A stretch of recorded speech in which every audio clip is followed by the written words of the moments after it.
सीधे रुख करेंगे पंजाब के जालंधर का, जहां पर 649वीं संत रविदास जयंती के शुभ अवसर पर प्रधानमंत्री नरेंद्र मोदी संबोधित कर रहे हैं। क्या कुछ कह रहे हैं, लिए चलते हैं। कामों के लिए पहले से भी अधिक यानी 17 लाख करोड़ रुपए का प्रावधान किया गया है। इससे गांव, गरीब, किसान, नौजवान सभी को फायदा होगा। इंफ्रास्ट्रक्चर निर्माण पर लगने वाला हर रुपया रोजगार के अनेक नए अवसर बनाता है। गांव में गरीब का घर बनता है तो मिस्त्री हो, गाड़ी वाले हो, स्थानीय दुकानदार हो, सबको फायदा होता है। गांव की सड़कें अच्छी होगी तो मंडी तक उपज पहुंचाना आसान होगा और इन सब का फायदा यहां आप सभी को मिलेगा।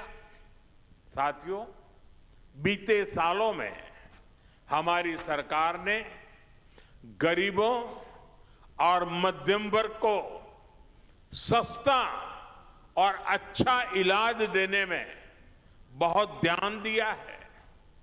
पिछले 11 सालों में बहुत सारी दवाएं सस्ती की गई है।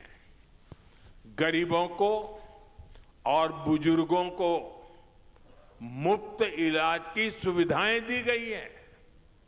इस बजट में इसी संवेदनशीलता के साथ और भी महत्वपूर्ण निर्णय लिए गए हैं। कैंसर के इलाज को और सस्ता करने के लिए अनेक कैंसर दवाओं को और सस्ता किया गया है। कई ऐसी और बीमारियां हैं जिनकी दवाएं विदेशों से मंगानी पड़ती हैं। गरीब और मिडिल क्लास के लिए इतनी महंगी दवाएं पहुंच से बाहर होती हैं। ऐसी अनेक दवाओं को भी अब और सस्ता किया गया है। साथियों, इस बजट का बहुत अधिक फोकस जालंधर, लुधियाना, होशियारपुर जैसे देश के अनेक शहरों को विकास का बड़ा केंद्र बनाने पर है। ऐसे शहरों के विकास के लिए बहुत बड़े प्रावधान किए गए हैं। पंजाब तो देश के उन राज्यों में है जहां किसानों के साथ साथ छोटे छोटे उद्योगों की, एमएसएमईज की एक समृद्ध परंपरा है।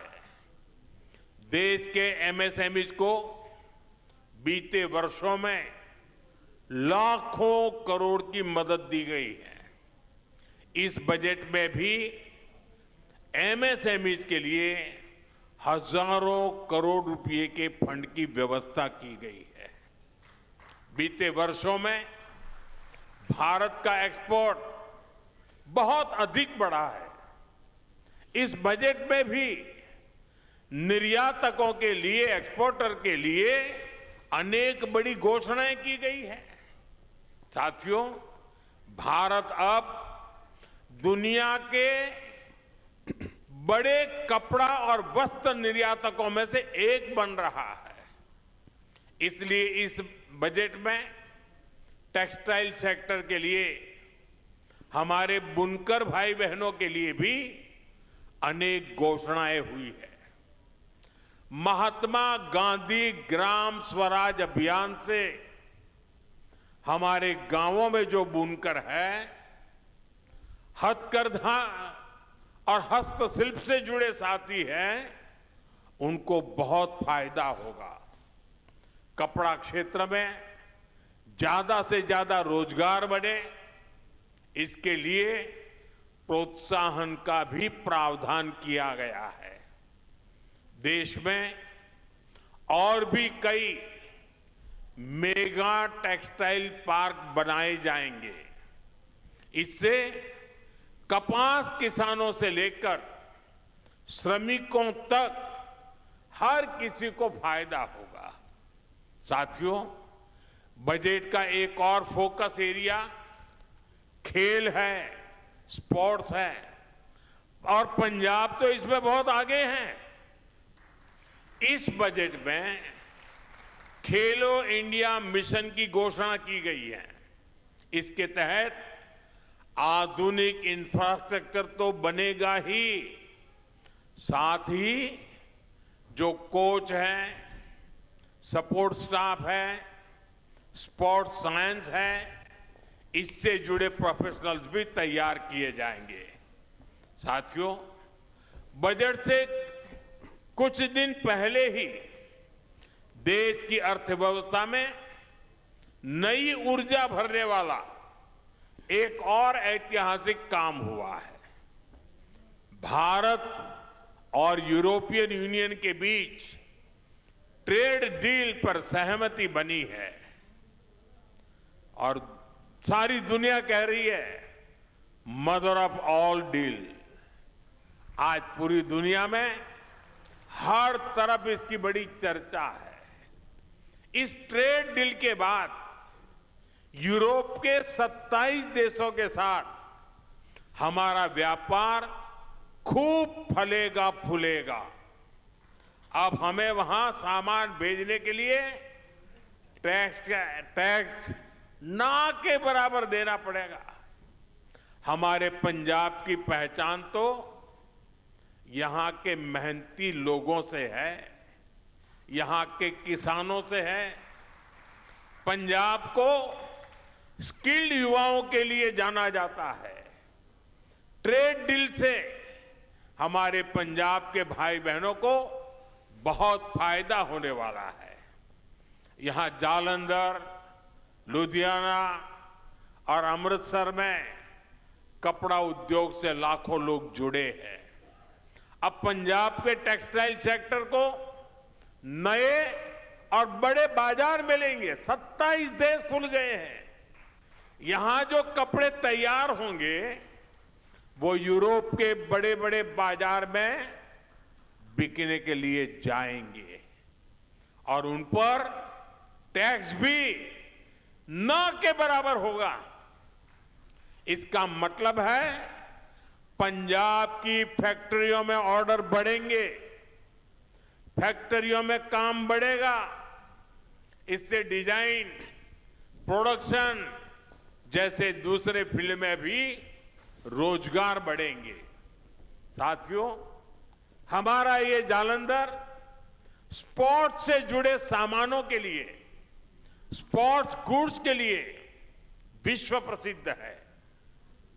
यूरोपियन यूनियन से हुई ट्रेड डील के बाद जालंधर और आसपास के इलाकों में स्पोर्ट्स के सामानों की मैन्युफैक्चरिंग बढ़ जाएगी। इसके साथ ब्रांडिंग, पैकेजिंग और लॉजिस्टिक में भी रोजगार बढ़ेगा। आज जो बजट प्रस्तुत हुआ है उससे भी जालंधर के स्पोर्ट्स गुड्स सेक्टर को बहुत मदद मिलेगी। साथियों, पंजाब खाद्यान्न के उत्पाद में भी आगे है। ट्रेड डील से हमारे प्रोसेस्ड फूड और आसानी से यूरोप के मार्केट तक पहुंचेंगे। इससे मोगा, फिरोजपुर, होशियारपुर और बठिंडा जैसे इलाकों में किसानों को बहुत फायदा मिलेगा। ये व्यापार समझौता पंजाब के युवाओं के लिए, किसानों के लिए बहुत बड़ा अवसर लेकर आया है और मुझे विश्वास है श्री गुरु रविदास जी के आशीर्वाद से आप सभी को इसका भरपूर लाभ मिलेगा। साथियों, इस अवसर पर मैं अपने देश के उद्यमियों, मैन्युफैक्चरर्स और प्रोडक्शन से जुड़े सभी लोगों से एक अपील करना चाहता हूं। हमें अपने प्रोडक्ट की क्वालिटी पर बहुत जोर देना होगा। हमारे उत्पाद जहां भी जाएंगे उन पर भारत की छाप होगी। हमें अपने प्रोडक्ट्स को ऐसा बनाना होगा कि वो जिस मार्केट में जाए वहां के नागरिकों का दिल जीत लें। हमें ध्यान रखना होगा कि प्रोडक्शन क्वालिटी पर कोई समझौता ना हो। उसकी डिजाइनिंग, पैकेजिंग सबसे बेहतर हो। हमारे प्रोडक्ट वहां के नागरिकों की जरूरत के हिसाब से हो और लोगों को लगे कि अगर ये सामान भारत में बना है तो ये वैल्यू फॉर मनी है। आज ग्लोबल मार्केट में कंपटीशन बहुत ज्यादा है। अगर हम क्वालिटी प्रोडक्ट नहीं बनाएंगे तो हमारी जगह कोई और ले लेगा, फिर यह अवसर हमारे हाथ से निकल जाएगा।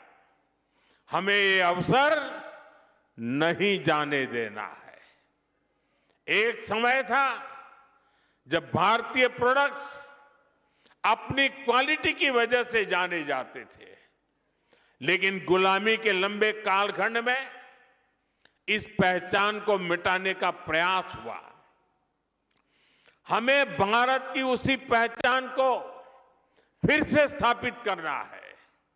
हमें पूरी ताकत लगानी है कि हम अपने प्रोडक्ट की क्वालिटी ज्यादा से ज्यादा बढ़ाएं ताकि हम उस मार्केट के रूप में स्थायी जगह बना सके, लोगों का दिल जीत सके।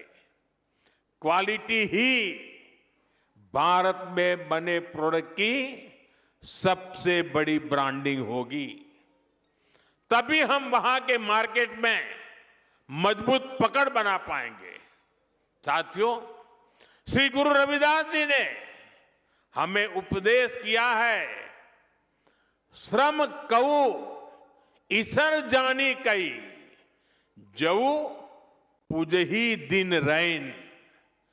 रविदास तिही ही संसार मह सदा मिलही सुख चैन।